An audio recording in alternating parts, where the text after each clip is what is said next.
Hey y'all, Reaganite71 here. Today we're going to do a really big project with some really big plans. It's a wall-hanging grandfather clock, so stick around. Now the wall-hanging grandfather clock makes for a really intricate fretwork piece, really an heirloom that you'll be able to pass down for generations in your family or maybe even sell at craft fairs.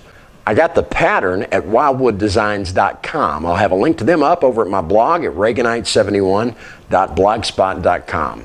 So now let's go take a look at the pattern. It's going to be really important to read over all of the instructions.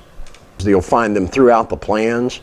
It'll give you all kinds of information and tips on making the thing.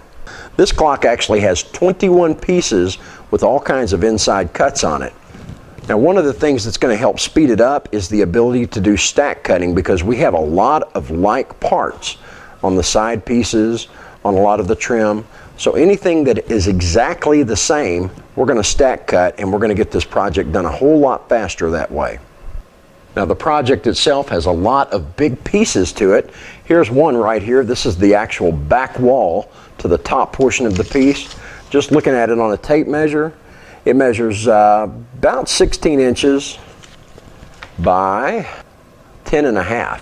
You're going to have a hard time, it calls for 1/4 inch wood. You're going to have a hard time finding that at your home center. And so what a lot of folks do is they will either glue up 1/4 inch oak or whatever they want to cut it in.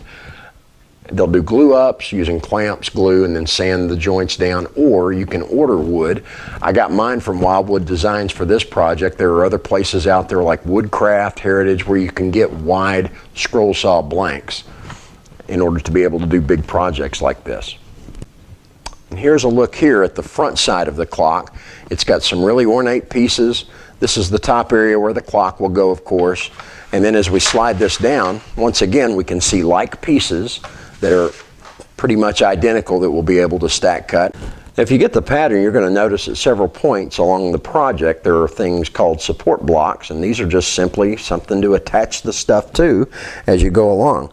We've got some base plates here that'll go in between the pieces, and then we're going to have support blocks which we'll be able to attach the sidewalls to as we go on up the clock. There's another base piece right here on the upper one, and a support block there as well, and it gives you the dimensions for cutting the thing out. But as you can see in this picture right here, there's the base there, and inside each one of these areas we're going to have support blocks for attaching this stuff to as we go along. At this point I'm just going to cut out the patterns now. By cutting these patterns out rather than just laying them on a big slab of wood, I can pick the wood grain for the project, how I want it to go on each piece, and I can conserve wood by getting the patterns close together and save money. Now if you've seen my other projects, you know it's hard to scroll out a nice flat line, straight line. It can be done on a scroll saw, but it then might require some sanding. The factory edge is already nice and flat and straight, and so for a lot of these critical parts that need that, what I like to do is use a straight edge like a table saw, put the crease in, and then hit it with the spray adhesive and put it on the board.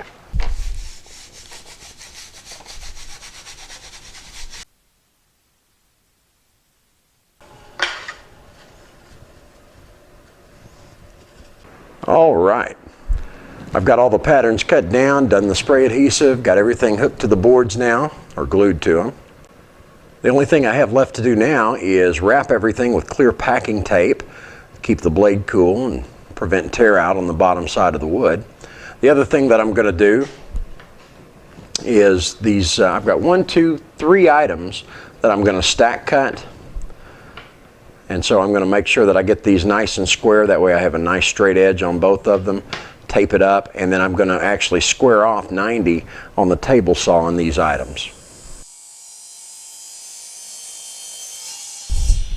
Nice and smooth. The next thing I'm going to do is go ahead and cut these pieces out from the boards, get them individual. That way it'll be easier to get my pilot holes in, and it'll make them more manageable and work with these pieces individually rather than try to take a 24-inch piece of wood and spin it around on the scroll saw. Now I have several holes in these projects that are just basic round holes little bitty ones. What I'm going to do is take a punch, find dead center on each hole, and then I'm going to take it over to a 1/4 inch Forstner bit, line it up, and drill the holes out, and I won't have to scroll them that way, and it'll speed things right along. A Forstner bit like this will give us nice, smooth, round holes. I'm going to line the brad point of the Forstner up and then bring it down. Now I've got my position. All right, I'll start it like that.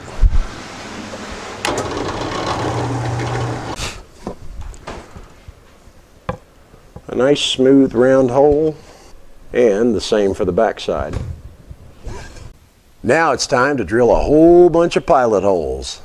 As I drill the pilot holes out for each piece, I'll set them in a cart and then slide that cart over next to the scroll saw, cut out each piece individually, and then they'll land on the sanding table, awaiting all of the parts to get completed, however long that takes.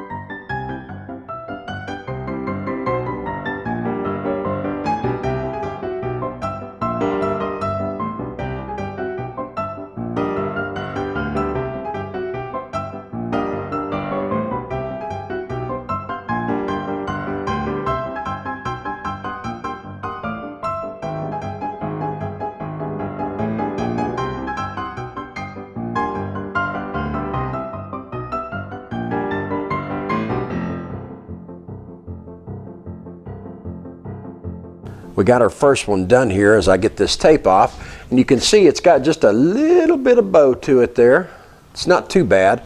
I'm actually going to, instead of landing everything over at the sanding pad, I'm going to lay it out on the pattern, another pattern that I've got, so that we can see our progress as we go. One more thing I want to talk to you about, and that is scrolling while you're tired. This is a big, long project. It's going to take you a while. Don't sweat it. Don't look at the big picture all the time. Just take it one hole, one cut, one day at a time. And before you know it, piece by piece, you'll have this thing assembled. When you get tired, stop.